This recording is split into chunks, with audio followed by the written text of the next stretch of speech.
This is the Build Your Path podcast, where we explore how people get into their careers in the built environment. Today's guest is Amy Rock. Amy was our 2021 Pathway Award MCCEI Educator of the Year. Amy is the Instructional Specialist for Career and Technical Education at Prince George's County Public Schools. Today's episode of the podcast is brought to you by Shapiro and Duncan. Build the lifestyle you deserve.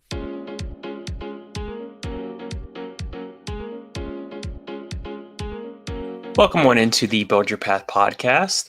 My name is Matthew Pine, and my guest today. Hi, I'm Amy Rock. I am an instructional specialist with the Department of Career and Technical Education for Prince George's County Public Schools. And part of my work is to work with our construction and development students and teachers and to manage all of our apprenticeship initiatives. Great. So Amy, we're very pleased to have you on the show today. Great. Thank you so much. I'm excited. This is my first podcast. Oh, great. Awesome. So you just gave us a little bit of an introduction. Do you want to say, how long you've been in education or with Prince George's County? It's been 9 years now, going into my 9th year with Prince George's County Public Schools, but I've been in education for much longer than that. Not going to say exactly how long, but Yep. More than a couple decades, and started out as a classroom teacher. And, after 17 years in the classroom, I moved to central office positions and have just been continuing to grow in ways that I can help students. The goal continues to be, whether you're in the classroom or in central office, that the students come first. And so being able to reach a broader audience of students and formulate some partnerships that are going to benefit them is really what my work is about right now. Great. So talk about, some of the passion that you have for your job. Obviously, you've been most of your life, you've been in education. So, yeah, I like to say that I've been in education since I was 5 years old, kindergarten, and I just never left. Yep. And part of that is just a love of learning, on a personal level. I love learning. I love school. I love new things. But working on the education side, it really is about, for myself personally, having a purpose. I'm a kind of person who needs a purpose in my life. I need to know that what I'm doing is making a difference, is somehow improving things around me and my community, whether that be for one individual student, whether that be for our school system. That's just kind of what my drive is. And in this position, it's really about working to help students find a career path for them that they're excited about, a career path that is more than a job, that is going to allow them to build a family, allow them to participate within their community, and allow them to really see their own growth potential. So that's really what gets me going every day, is going out and being able to still work with kids and see all of the great things that they're capable of doing. I did want to say congratulations again for winning the MCCEI Educator of the Year award. You were the only person to win, actually receive 2 nominations. So clearly your work is important. Well, and I appreciate that from those who did do the nominations. And I want to make very clear that it is a team effort. It is our business partners, it is our teachers, it is our staff. So I accept it on behalf of the whole team for what we do. And I know another finalist was James Palamaki, who's also with Prince George's County. Talk more about the PGCPS Student Built House Initiative. Right. And that's where Jim works. And Jim does a fantastic job with that. So I do want to give a shout out to Jim. Our Student Built House has been around since 1981. A lot of people don't know that Prince George's County has been working on this project for that long. We have a foundation who supports us called the Foundation for Applied Construction Technology for Students. And they are our financiers. They oversee that project. They buy the land. They work on the costs, working out the budget. And we've built over 40 houses so far. And Jim Palamaki and Kirk Stifler are our site-based coordinators. They are the ones who are out managing that project every day with our students. And how it works is from the foundation up. Our students who are in our construction trades programs build that house. We have programs in carpentry, HVAC, electrical, masonry, and plumbing. And those students come out from their classrooms, put them on the bus down to the house, and they build the house. And we have expanded out over the past few years to include also students from our IT programs who come in and work on the low voltage security systems.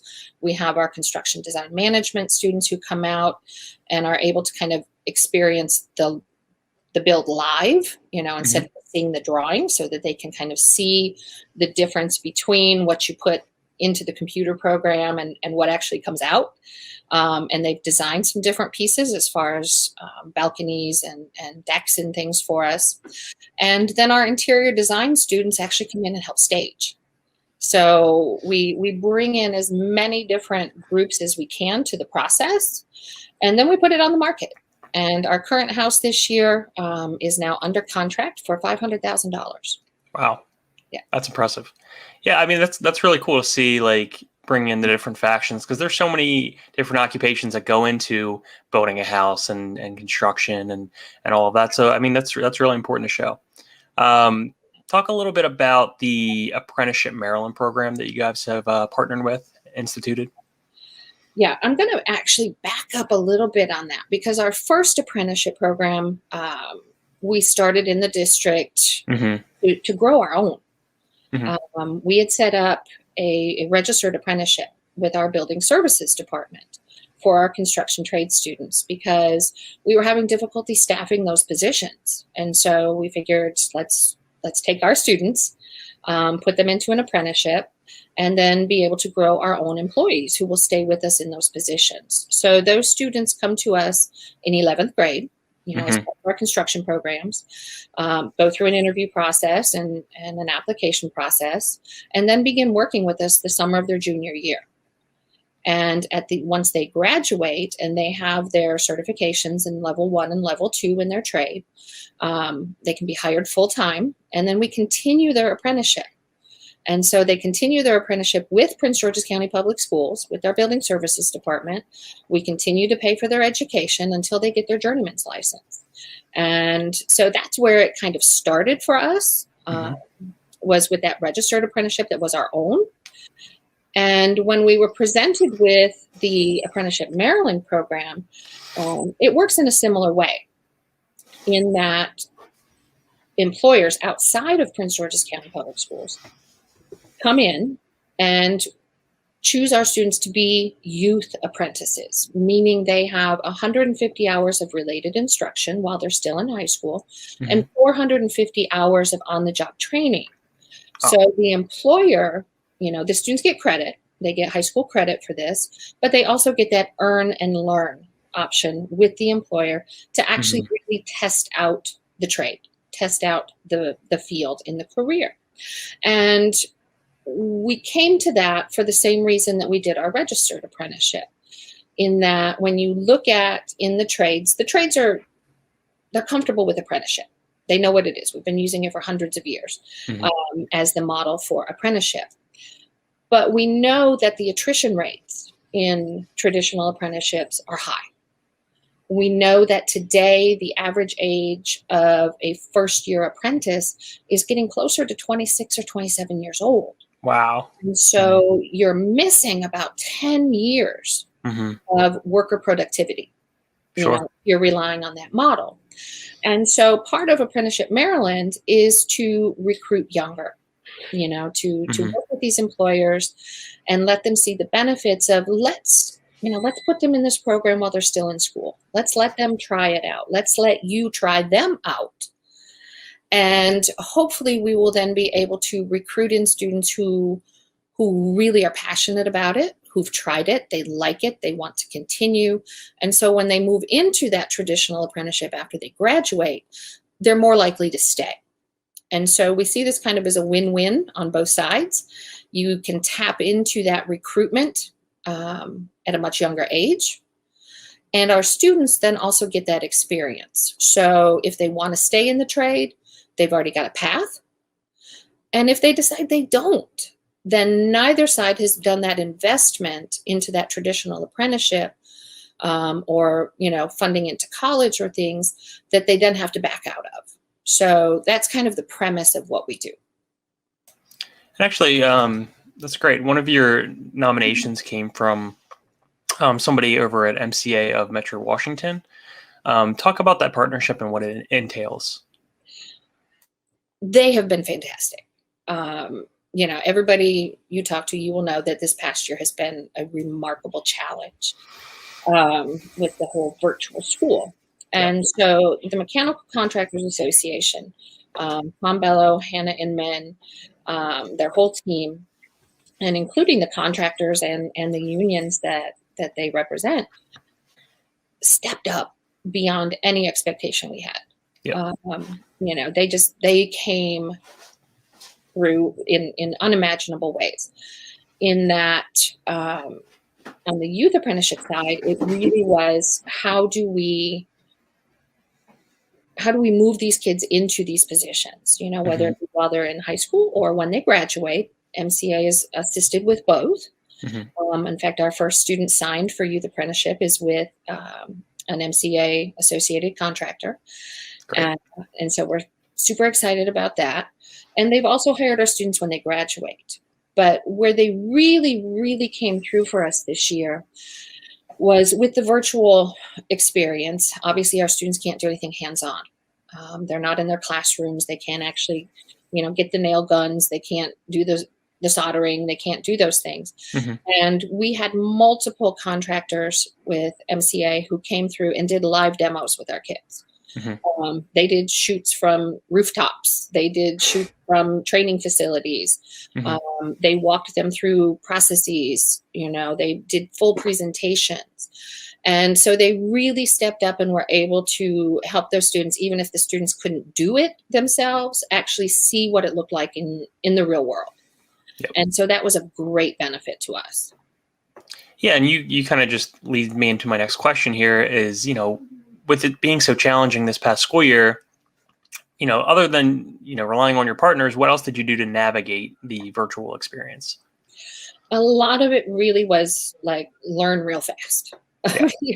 We had to, in career technical education programs, the whole idea is hands-on. And so what do you do when that hands-on piece disappears? And so teachers had to pivot really quickly to finding, both these partnerships where they could do the live demos. Kirk and Jim at the Student Built House did a fantastic job of shooting video and doing live feeds and answering questions as things were being built. And it really just came down to how can we support these students whose lives have been upended, who beyond the challenge of virtual school may have other things happening due to COVID within their families, and just really being able to support those students through the process and finding ways to keep them engaged, finding ways to make sure that they were still supported, and finding ways to make sure that they still saw that what they were doing, even though it was different than what they had expected, could still have a benefit for them. Great. And as a wrap up for you, I know this was a big piece of your nomination, and then when we talked during the award ceremony, what do you, or even Prince George's County Public Schools as a whole, do to encourage marginalized or non-traditional students to join the built environment? Well, one, it's important to look at our demographics. Prince George's County is majority African American and Hispanic, so that's our demographic to begin with. And so making sure on the partner side and those who we bring into our classrooms that our students see themselves represented is number one. Sure. Being a woman, if I walk onto a construction site and I don't see any women, even if they say we're non-discriminatory, we want women, we're trying to recruit women, it's really making sure that our students feel seen in these environments. So making sure that people we bring into the classrooms look like our kids, have experience with our kids, and giving those partners that opportunity to interact with our kids, because a lot of adults are, maybe their own teenage experiences are a little afraid of teenagers. They don't know quite how to deal with them or what to do with them. And so providing that opportunity for them to come together. And as far as non-traditional with our programs, obviously women are underrepresented in the construction trades. Yep. So a lot of our recruitment efforts go towards young girls, and making sure that they can see themselves in this environment. Holding events, and this is where our partners again come in, holding events where we can focus on girls. We bring in the women in construction, who do the trades themselves, but also all of those related jobs as well. If you're talking about estimators or project managers, there's so much in the build environment that they can be doing, even if they don't want to, swing a hammer. And so we're very proud of the fact that amongst our apprentice students, we have about 20% female participation. That's great. Which is above the average, but we're still aiming for that 50% at least. So. Yeah, that's great because still the construction industry is still reflected less than, I think it's 10% women in the industry. So 20%, we're getting there. So that's great news. Thank you so much, Amy, for joining the show. I wanted to give you just a second to plug anything. If there's any Prince George's County students listening, any resources, a website they can go to for more information? Well, our website the name is way too long for anyone to remember. Mm-hmm. So I encourage them to go to our Twitter, which Okay. is PGCPS CTE, Okay. which will provide all the links and all of the information to get to our websites. Sure. And really just to be kind of looking out for us as we start our recruitment efforts in the fall. And to our business partners and those out there who are saying, is apprenticeship really something I want to do? And not just in construction, in any field. Start thinking about it. How are your efforts right now working for you? Are your recruitment efforts working for you? Are there things that we could help you with? We have over 30 programs in CTE, so we probably have a good match. So I encourage, business partners in the Prince George's area, in Maryland, in DC, to take a look at apprenticeship options, whether it be with us or with, surrounding counties in DC. There are great programs out there and lots of people who are willing to work with you and support you. Perfect. Thank you so much, Amy, for joining us. Appreciate it. Great. Thank you so much for having me. If you want to learn more about Build Your Path podcast or the built environment overall, go ahead and visit buildyourpath.org. Another big thank you to our guest, Amy Rock from Prince George's County Public Schools. Once again, this episode was brought to you by Shapiro and Duncan. Build Your Path podcasts are produced by the Maryland Center for Construction, Education, and Innovation. I'm Matt Pine. Thank you so much for listening, and we'll talk to you soon.